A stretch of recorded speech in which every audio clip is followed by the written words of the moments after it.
الحمد لله الذي كتب الآثار ونسخ الأعدال والقلوب عنده مفزية والسر عنده علانية الحلال ما أحل والحرام ما حرم الدين ما شرع والأمر ما قضى الخلق خلقه والعبد عبده وهو الله الرؤوف الرحيم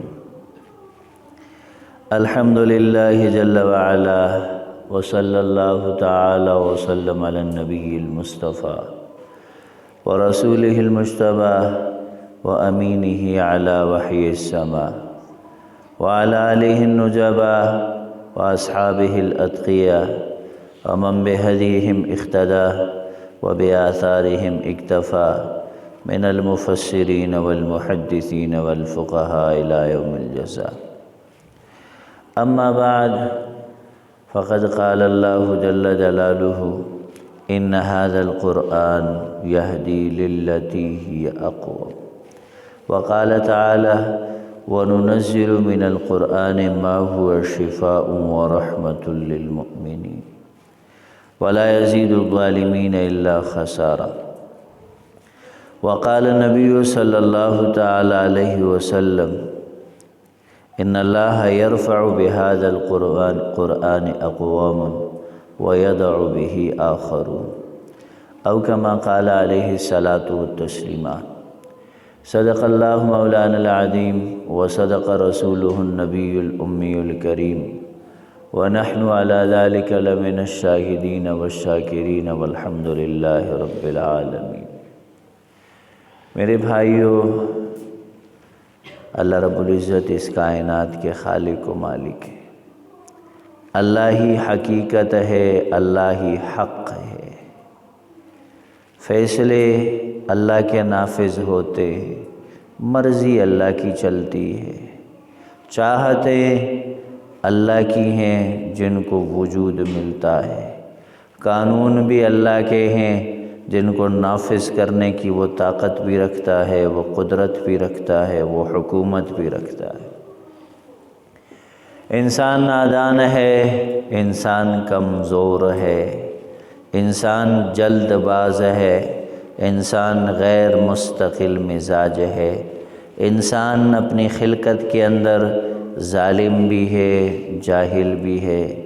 کبھی تو نادانی کے ساتھ، کبھی حماقت کے ساتھ، کبھی بے وقوفی کے ساتھ، کبھی عجلت کے ساتھ، اور کبھی اپنی کمزوری کی بنا پہ وہ اللہ کے حکموں کو توڑ دیتا ہے، وہ اللہ کے حدود سے نکل جاتا ہے، قوانین خداوندی سے بغاوت کر جاتا ہے. لیکن یہ جو کچھ بھی ہوتا ہے کم عقلی کی وجہ سے، کج فہمی کی وجہ سے، نقصان کی وجہ سے، کمزوری، کم مائیگی کی وجہ سے، عجز اور انکساری کی وجہ سے. یہ تمام وجوہات ایک بندہ کے اندر خلقتاً ہیں، جبلتاً ہیں. لیکن جب یہی عاجز، کمزور، ناتوان، ضعیف بندہ اللہ کی حدود کو پامال کرتا ہے اپنے ارادے سے، وہ مقابلے میں آتا ہے بغاوت کر کے، اللہ کے حدود و قوانین کے مقابلے میں اپنے قانون بناتا ہے، تو پھر اس سے بری دوسری کوئی مخلوق نہیں ہوتی. پھر وہ جو معافی کا نظام ہے، وہ جو محبت کا نظام ہے، وہ جو ناز و انداز کا نظام ہے، پھر وہ یکسر بدل جاتا ہے. پھر ایسے لوگوں سے اللہ کا اعلان جنگ ہوتا ہے. ایسے لوگوں کو اللہ مہلت دیتے ہیں، ڈھیل دیتے ہیں، اتنی ڈھیل دیتے ہیں کہ وہ بغاوت اور سرکشی کے اندر اندھے ہو جاتے ہیں. وہ وہاں بالکل ان کی عقلیں معاف ہو جاتی ہیں اور وہ سمجھتے ہیں کہ ہم جیسا تو کوئی بھی نہیں ہے. پھر وہ دعوے کرتے ہیں، پھر وہ اعلان کرتے ہیں من اشد منا قوہ، ہم سے بڑا بھی کوئی طاقتور ہے، ہم تو سپریم پاور ہیں، ہم تو دنیا کی سپریم پاور ہیں، بہترین ٹیکنالوجی والے، زبردست طاقت والے. ہم تو دنیا کی ہر طاقت کو ری سائیکل کر سکتے ہیں، دوبارہ بنا سکتے ہیں. پھر وہ ایسے دعوے کرنے لگتے ہیں، پھر وہ خداوندی حدود کو پامال کرنے لگتے ہیں، پھر وہ اللہ کی صفات کے اندر حد سے تجاوز کرنے لگتے ہیں۔ پھر ایک وقت آتا ہے کہ اللہ پکڑتا ہے۔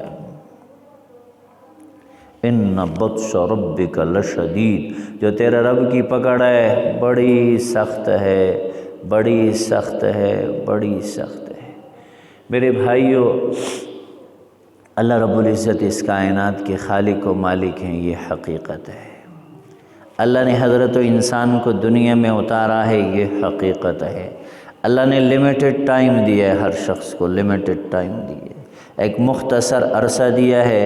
ابتدا تو پتہ ہے، انتہا کو چھپا کے رکھا ہے، پوشیدہ رکھا ہے، تاکہ پتہ چل جائے کون اللہ سے ڈر کے اپنی مرضی سے اللہ کی مرضیات کو اپنے اوپر نافذ کرتا ہے، کون ہے وہ جو اللہ کی دشمن کے راستے پہ چلتا ہے، کون ہے وہ جو اللہ کی نافرمانی کے راستے پہ چلتا ہے، کون ہے وہ جو اپنے من کا موجی بن کے دنیا میں زندگی گزارتا ہے، اور وہ کون ہے جو اپنی چاہتوں کو اللہ کی چاہت پہ قربان کر دے، جو اپنی مرضی کو اللہ کی مرضی پہ قربان کر دے، جو اپنی خواہشات کو دبائے نہیں، میرے رب کا حکم کچھ اور ہے، میں نے اس کے مطابق زندگی گزارنی ہے۔ یہ بطور آزمائش کے ہے، بطور امتحان کے۔ اب سنو ذرا اصل بات کو، جب انسان لمیٹڈ ٹائم کے لیے آیا تو اللہ رب العزت نے ساتھ اپنی مرضیات، ساتھ اپنی چاہتیں، اپنے احکامات، اوامر اور نواہی کی شکل میں، وہ قرآن شریف کی صورت میں حضرت محمد صلی اللہ تعالی وسلم کے واسطے سے ہمیں عطا فرمایا، اور پھر ایسا زبردست قانون عطا فرمایا کہ جس کی حفاظت کا نظام دنیا میں بنایا، لیکن حفاظت کا انتظام اپنے ذمے لیا۔ دیکھو 1400 سالہ اسلام کی تاریخ ہے بر صغیر پاک و ہند میں، تو اصل تاریخ کے اعتبار سے سن 40 ہجری میں اسلام آ چکا تھا۔ خلفائے راشدین کے دور میں، اور بعض روایات میں حضرت عمر اور بعض روایات میں حضرت عثمان رضی اللہ تعالیٰ عنہ کے زمانے میں اسلام بر صغیر پاک و ہند میں آ چکا تھا۔ یہ جو جتنی ریاستیں ہیں ہمارے یہاں، یہ افغانستان کے راستے سے آگے کاشغر ہے، قازقستان ہے، تاجکستان ہے، ازبکستان ہے، ترکمانستان ہے، یہ سب اسلامی ریاستیں ہیں۔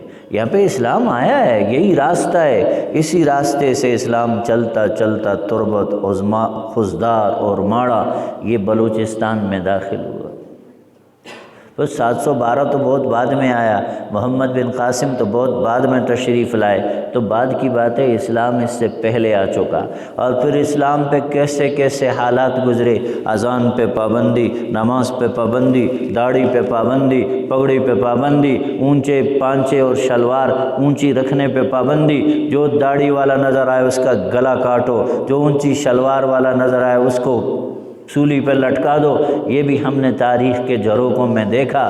لیکن قرآن اسی شکل و صورت کے ساتھ میرے رب کا وعدہ ہے کہ میں اس کو محفوظ رکھوں گا۔ اللہ نے آج تک ہمارے دامن میں وہ قرآن رکھا ہوا ہے، محفوظ حفاظت کے ساتھ، ایک زبر زیر و پیش کا بھی فرق نہیں۔ اگر کوئی قرآن چھاپنے والی کمپنی کہیں اس غریب سے پرنٹنگ کی غلطی ہو جاتی ہے تو ساری امت اٹھ کے کھڑی ہو جاتی ہے، یہ غلط ہے، یہ قرآن نہیں ہے، یہ قرآن کے اندر رد و بدل ہے۔ دیکھو اللہ کی کتاب حفاظت کے ساتھ موجود ہے۔ وہ قادیانیوں نے ایک نیا قرآن بنایا، شائع کیا، اس کی اپلیکیشن بھی بنائی، سافٹ فارم میں اس کو اپلوڈ کیے۔ وہ مختلف قسم کے سافٹ ویئر ہیں قرآن شریف کے جو احمدیہ نے بنایا ہوا ہے، ان خبیثوں نے انٹرنیٹ پہ ڈالا، لیکن الحمدللہ حضرت محمد صلی اللہ تعالی وسلم کے خادم اور غلام، قرآن کی خدمت کرنے والے، حفاظت کرنے والے لوگ وہاں بھی موجود ہیں، اس کو وہاں بھی بند کیا جا رہا کہ نہیں، یہ قرآن نہیں ہے۔ قرآن وہ ہے جو اللہ نے نازل فرمایا حضرت محمد صلی اللہ تعالی وسلم کے قلب اطہر پہ، اور آپ سے لے کے آج ہم تک وہ قرآن تواتر کے ساتھ، توارث کے ساتھ، بلا شک و شبہ وہ روایت ہو کے ہم تک پہنچا۔ یہ دو گتوں کے درمیان جو ہمارے گھروں میں، مسجدوں میں رکھا ہے، یہ وہی قرآن ہے۔ تو میرے بھائیو، اللہ رب العزت نے پوری حفاظت کے ساتھ ہمیں قرآن دیا جو کتاب قانون ہے، جو کتاب قانون ہے۔ اللہ کہتے ہیں ان ھذا القرآن یہدی للتی ہی اقوم۔ اقوام کا کیا مطلب ہے؟ ایک ہوتا ہے قیام، ایک ہوتا ہے قوام، ایک سیدھا راستہ ہے۔ قرآن کہتے ہیں قرآن وہ راستہ بتاتا ہے اقوم، جس سے سیدھا راستہ ممکن ہی نہیں ہے، جس سے مزید ہدایت کا راستہ ممکن ہی نہیں، جس سے اور اوپر کوئی صراط مستقیم کی کوالٹی دستیاب ہی نہیں، وہ پاسبل ہی نہیں ہے کہ اس سے اوپر بھی کوئی ہدایت کا راستہ ہو، اس سے اوپر بھی کوئی کامیابی کا راستہ ہو، اس سے اوپر بھی کوئی اللہ کی طرف جانے والا راستہ ہو، اللہ کے مہمان خانے تک پہنچانے والا راستہ ہو۔ اقوم، سب سے بہترین راستہ قرآن بتا رہا۔ ارے بھائیو، عجیب تماشا ہے، ہمارے معاشرے میں منافقت اپنی حد کو پہنچ چکی ہے۔ ہم قرآن ماننے والے، ہم قرآن پڑھنے والے، ہم قرآن سننے والے، ہم قرآن کو کتاب قانون کہنے والے، ہم قرآن کے بل پہ خیر الامم بننے والے، ہم قرآن کے نام پہ بہترین امت، ہم قرآن کے نام پہ بہترین کتاب والے، ہم قرآن کے نام پہ سب سے بہترین امام الانبیاء جیسے رسول والے۔ لیکن جب آتی ہے بات قرآن کو ماننے کی، قرآن کو نافذ کرنے کی، ہماری اسمبلیاں، ہمارے قانون ساز ادارے، ہمارا پارلیمنٹ وہ بیٹھا ہوا ہے، وہاں 360 لوگ بیٹھے ہوئے، اس میں 90% مسلمان کلمہ گو، اس میں 90% وہ لوگ ہیں جو لا الہ الا اللہ کے پیروکار ہیں، جو لا الہ الا اللہ کے دعوے دار ہیں۔ عجیب عقلوں پہ پردے پڑے ہوئے ہیں کہ وہ قرآن کے مقابلے میں قانون بنانا چاہتے ہیں۔ یہی ہوا تھا نا، میرے نبی نے فرمایا تم سے پہلے لوگوں کی شکلیں اسی لیے مسخ ہوئی تھی کہ جب ان میں سے کوئی غریب آدمی زنا کرتا تو وہ کتابیں کھول کے دکھاتے، دیکھو رجم کا حکم ہے، دیکھو اس کو سنسار کرنا ہے، دیکھو اس کو پتھر مار مار کے مار دینا ہے۔ اور جب کوئی بڑا آدمی، بڑا چوری صاحب، سردار صاحب، خان صاحب، ملک صاحب، کو بڑا ایم پی اے، ایم این اے، منسٹر، اور اس کا کوئی رشتہ دار زنا کر لے تو پھر ان کے مولوی کیا کہتے تھے؟ اوہو، یہاں تو کوئی حکم ہی نہیں ہے، یہاں تو کوئی حکم ہی نہیں ہے، اب یہ کرو، منہ کالا کرو، گدھے پہ بٹھاؤ، گلے میں جوتے کا ہار پہناؤ، اس کو گلی کے چکر لگاؤ، بس اس کی یہ سزا ہے، تھپڑوں سے مارو، جوتوں سے مارو، مکوں سے مارو، اس کی یہ سزا ہے۔ تبدیل کر دیتے تھے کہ اسی لیے اللہ نے بعضوں کے دلوں کو بعضوں سے خلط کیا، اللہ نے ان پہ لعنت کی، اللہ نے ان کو مغضوب بنایا، اللہ نے ان کو ضالین بنایا کہ وہ اللہ کے احکام میں رد و بدل کرتے تھے۔ میرے نبی کے پاس مقدمہ آیا، ایک شخص منافق، ایک یہودی مقدمہ نبی کے پاس آیا تو اللہ کے نبی نے جب مقدمہ سنا، آپ سمجھ گئے کہ حق یہودی کا ہے، آپ نے یہودی کے حق میں فیصلہ فرما دیا، یہودی کے حق میں فیصلہ فرمایا۔ اب یہ منافق جو تھا، نام نہاد مسلمان، جیسے آج ہم کہتے ہیں ہم تو آپ کے لوگ ہیں، ہم تو اپنے لوگوں کو دیکھیں گے، ہمارا تعلق واسطہ تو ان کے ساتھ ہے، ہم نے تو ہر حالت میں ان کی طرف کا فیصلہ کرنا ہے۔ سنو میرے بھائیو، اب وہ باہر نکلے تو راستے میں ملے حضرت عمر، تو یہ جو مسلمان تھا، نام نہاد مسلمان، اس نے کہا چلو عمر سے فیصلہ کرا لیتے۔ یہودی نے کہا اللہ کے نبی نے فیصلہ کر دیا تو عمر سے کیا کرانے کی ضرورت ہے؟ کہ نہیں کرا لیتے ہیں۔ تو ٹھیک ہے جی۔ حضرت عمر کے سامنے مقدمہ پیش ہوا تو یہ یہودی بولا اس سے پہلے اللہ کے نبی نے فیصلہ کیا ہے۔ کہا اچھا اللہ کے نبی نے فیصلہ کیا، کیا فیصلہ کیا؟ کہ میرے حق میں فیصلہ ہوگا۔ بہت اچھا، تم ذرا صبر کرو، تم ذرا صبر کرو۔ اندر تشریف لے گئے، تلوار لے کے اس منافق کے گلے پہ تلوار چلائی، اس کو 2 ٹکڑے کر کے رکھ دیا، اس کی گردن کو تن سے جدا کیا، اور پھر فرمایا جو اللہ کے نبی کے فیصلے کو نہ مانے اس کے حق میں عمر کا یہ فیصلہ ہے۔ جو اصل بات میں نے آپ کو بتانی، اصل بات وہ خاندان والے کھڑے ہو گئے، ہم قصاص لیں گے۔ دیکھو مسلمان کو حضرت عمر نے قتل کیا، تو حضرت عمر سے جب وہ فیصلہ چلا، مقدمہ چلا، تو اللہ کے نبی نے پوچھا وہ عمر کے پاس گئے کیوں تھے جب میں نے فیصلہ کر دیا تھا؟ تو کہنے لگے آپ تو اللہ کے نبی ہیں، آپ تو حق پہ فیصلہ کریں گے، آپ کا فیصلہ تو حق پہ مبنی ہوگا، آپ کسی کی رعایت نہیں رکھیں گے، آپ کسی کا خیال نہیں کریں گے، آپ تو اللہ کے حکم کے مطابق فیصلہ کریں گے۔ لیکن ہم کیا کریں، ہم برادری کے مجبور ہیں، ہم تو پارٹی بازی کے مجبور ہیں، ہم تو اپنے لوگوں کے سامنے پھنسے ہوئے ہیں، اپنے ووٹرز کا بھی خیال رکھنا ہے، سپورٹرز کا بھی خیال رکھنا ہے، پارٹی کا بھی خیال رکھنا ہے، جمبے کا بھی خیال رکھنا ہے، جتھے کا بھی خیال کرنا ہے، علاقے کے لوگوں کا بھی خیال۔ کل کو ہم پھر ووٹ مانگنے جائیں گے، یہ ساری باتیں تو دیکھنی ہے۔ حضرت عمر کے پاس اس لیے گئے تھے کہ وہ بیچ کا راستہ نکال دیں، کوئی درمیان کا کچھ لو اور کچھ دو کی پالیسی ہو جائے، کچھ اس طرح کا معاملہ ہو جائے۔ ہم تو صرف اس لیے گئے تھے۔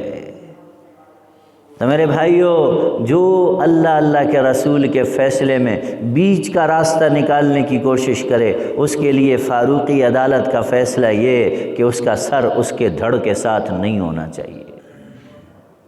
تو اسلام ہے، یہ تو قرآن ہے، یہ تو دو ٹوک ہے۔ کہاں تم ٹامک ٹوئیاں مار رہے ہو، کہاں ٹکریں مار رہے ہو، کلمہ پڑھتے ہو محمد الرسول اللہ کا اور باتیں کرتے ہو یہودیوں والی، کلمہ پڑھتے ہو محمد الرسول اللہ کا، باتیں کرتے ہو عیسائیوں والی، باتیں کرتے ہو ہندوؤں والی، باتیں کرتے ہو ان مرزائیوں والی۔ کیا ہو گیا تمہیں؟ تمہارا عقل کہاں معاف ہو گیا ہے؟ کیا سوچ فکر تمہاری سب چلی گئی؟ تمہاری وہ ایمانی غیرت کہاں گئی؟ وہ جوش و جذبہ کہاں گیا؟ اور چھوڑو، تمہارا آئین پاکستان کہاں چلا گیا؟ تمہارا قانون کہاں چلا گیا؟ اور تمہارے بزرگوں کا خون جو اس ملک کی بنیادوں کے اندر ڈالا گیا، قربانیاں دے کے یہ ملک اسلام کے نام پہ حاصل کیا گیا، یہ پارلیمنٹ، یہ قانون ساز ادارے، ان کی بنیاد تو لا الہ الا اللہ پر ہے۔ کہاں چلی گئی وہ ساری باتیں، وہ سارے قانون، وہ سارے اصول؟ کہاں آج کا پاکستانی مسلمان اور ہمارے وڈیرے جو ہمارے سردار ہیں، جو ہمارے امراء ہیں؟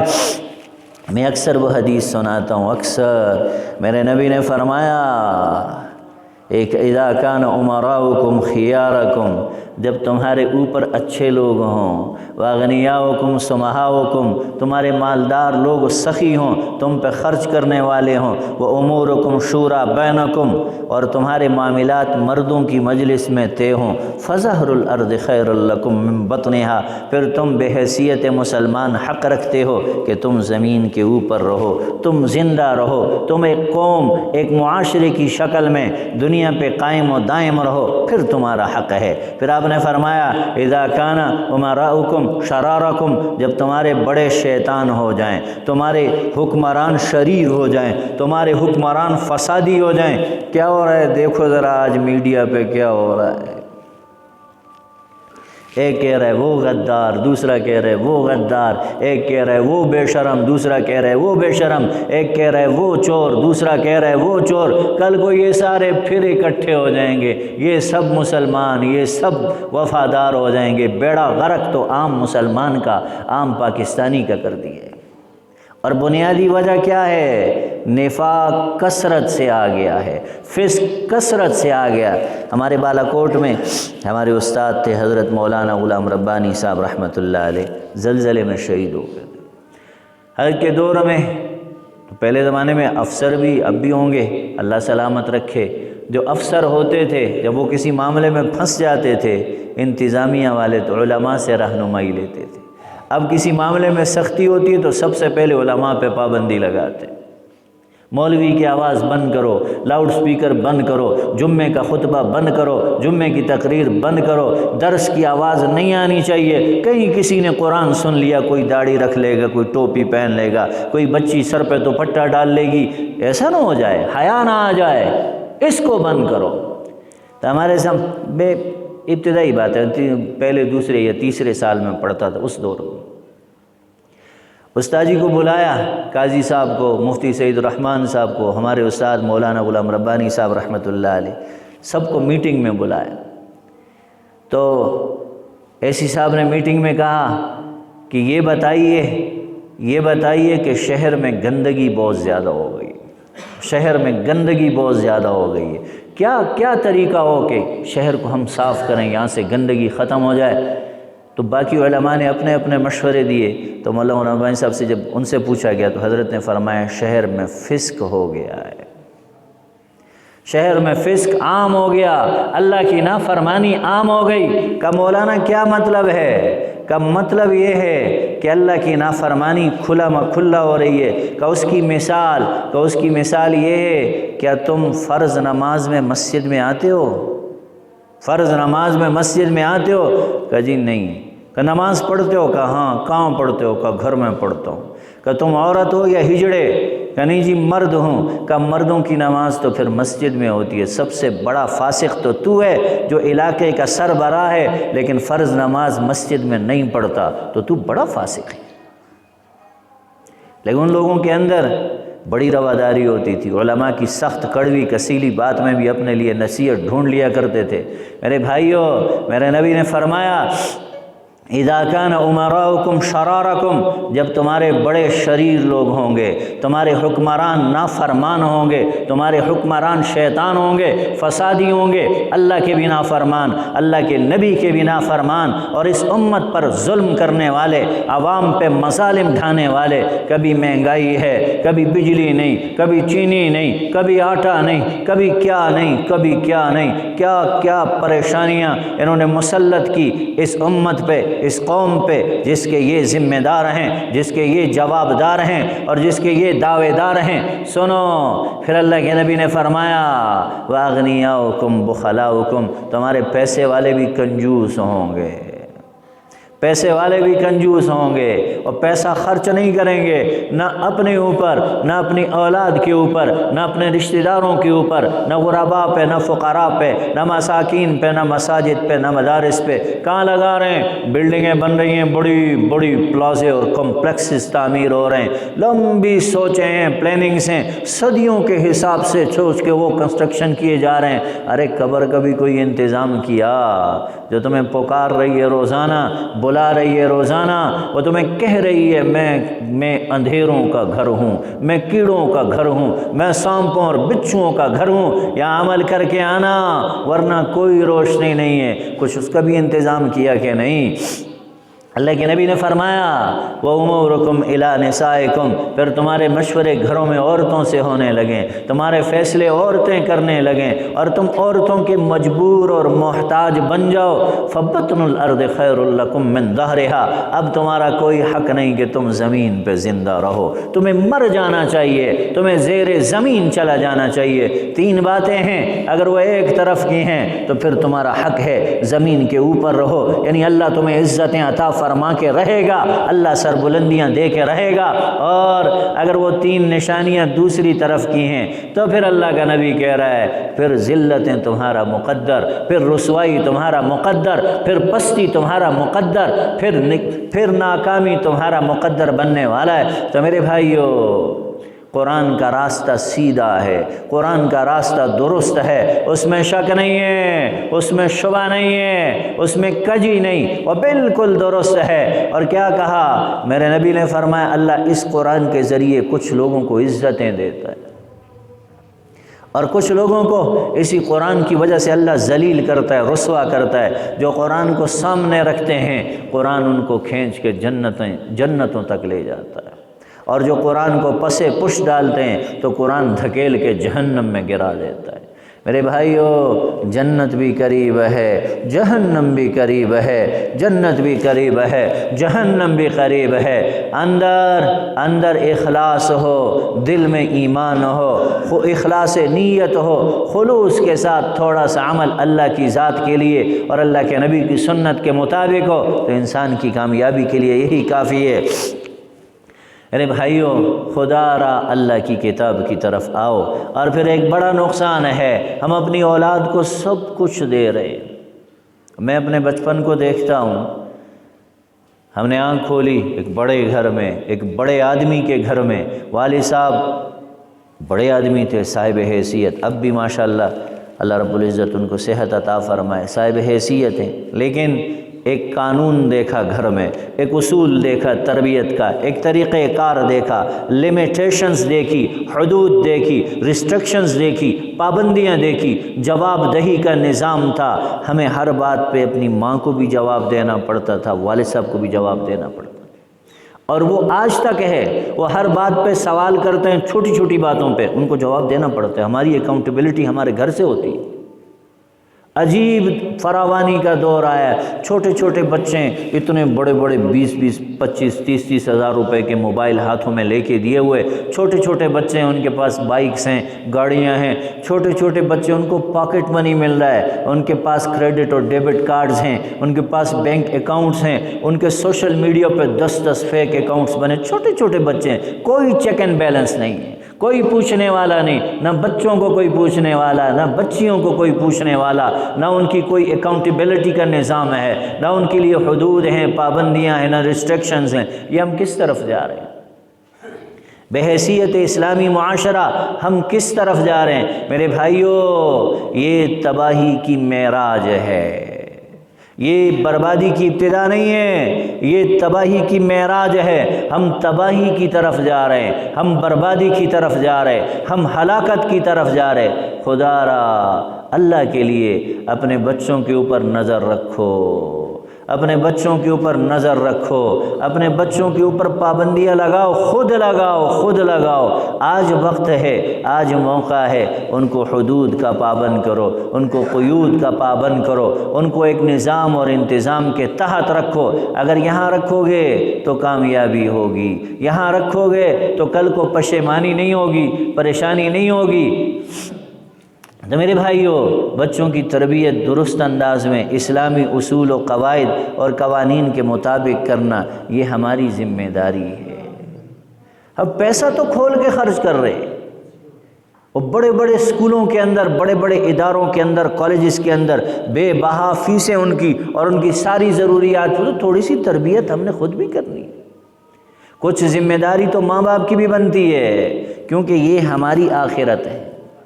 میرے نبی نے فرمایا، انسان کے مرنے کے بعد اس کا اعمال نامہ بند کر دیا جاتا ہے، لکھنے والے فرشتوں کی ڈیوٹی ختم ہو جاتی ہے، لیکن 3 چیزیں، اور بعض روایات میں 4 چیزیں۔ علم ينتفع به، کوئی علمی کام کر کے گیا، کسی کو دین پڑھا کے گیا، کسی کو نیکی کے راستے پہ لگا کے گیا، اب وہ نیکی آگے بڑھ رہی ہے تو اس کا اعمال نامہ چل رہا ہے۔ صدقۃ جاریہ، کوئی صدقہ جاری ہے، نہر اجراہ، کوئی نہر جاری کی، کوئی کنواں کھودا، کوئی باغ لگایا، درخت، کوئی راستہ بنایا، یہ اس کے لیے صدقہ جاریہ ہے۔ پھر آپ نے فرمایا او ولد صالح یدعو لہ، نیک اولاد چھوڑ کے گیا پیچھے، نیک اولاد چھوڑ کے گیا۔ وہ جب بھی ہاتھ اٹھاتے ہیں، اللہ میری ماں، میرا باپ، میری اماں، میرا ابا، یہ سب سے زبردست دعائیں ہیں، لیکن یہ نیک و صالح اولاد، اور آج ہمارے ہاں سب کچھ ڈسپوزیبل ہو گیا، سب کچھ تیار آ رہا ہے پارسل کی صورت میں۔ ابا جی اسپتال میں فوت ہوئے، وہاں سے عیدی والوں کو بلایا، وہ لے کے چلے گئے، عیدی کے سرد خانے میں رکھا، وہیں سے پیک ہو کے ڈبے میں آئے، سیدھے جنازہ گاہ میں، وہیں سے قبرستان، بچے کو پتہ ہی کوئی بھی نہیں، بیٹے کو پتہ ہی کوئی بھی نہیں۔ تو میرے بھائیوں، یہ سب دین کے ساتھ ہے، دوسروں پہ نہ چھوڑو۔ سکول کے اساتذہ کا کام اپنا سلیبس پڑھانا ہے، مدرسے کے اساتذہ کا کام ان کو دینی تعلیمات سے آراستہ کرنا ہے، انسان بنانا یہ ماں باپ کا کام ہے، اپنی اقدار اور اپنی تہذیب سے روشناس کرانا یہ والدین کا کام ہے بنیادی طور پہ۔ ہاں، اس کے اندر معاون ہے، ایک اچھا استاد، ایک اچھا معلم، ایک اچھا قاری صاحب، ایک اچھا خطیب، ایک اچھا مدرس، ایک اچھا مبلغ، وہ اس میں معاون آپ کا ہو سکتا ہے، لیکن یہ اس کی ذمہ داری نہیں ہے۔ میری ذمہ داری آپ کو راستہ بتانا ہے، میرا کام آپ کو درست سمت بتانا ہے، باقی اس سمت پہ چلانا یہ آپ کا اپنا کام ہے۔ جیسے آپ کوچنگ بھیجتے ہو، جیسے آپ کالج بھیجتے ہو، پروگریس رپورٹ چیک کرتے ہو، صرف پروگریس رپورٹ ڈاکومنٹس کی حد تک نہیں، عملی اعتبار سے اپنے بچوں کی پروگریس رپورٹ آپ نے دیکھنی ہے۔ یہی آپ کا اصل سرمایہ ہے جو آپ پراپرٹی بنا رہے ہیں۔ جو آپ کما رہے ہیں، جو آپ جمع کر رہے ہیں، بینک بیلنس چھوڑ رہے ہیں، ٹھیک ہے، اچھی بات ہے، اولاد کے لیے آپ حلال کمائیں، اچھی بات ہے، لیکن نہیں، اصل اس کو دین دے کے جانا ہے، اس کے دل کی آبادی کا انتظام کرنا ہے، اس کے ایمان و عمل کے اندر رسوخ اور مضبوطی پیدا کرنا ہے۔ یہ آپ کی ذمہ داری ہے، یہ ہر باپ کی ذمہ داری ہے، ہر ماں کی ذمہ داری ہے، اور وہ عمل کی دعوت سے اپنے بچوں کی تربیت کریں۔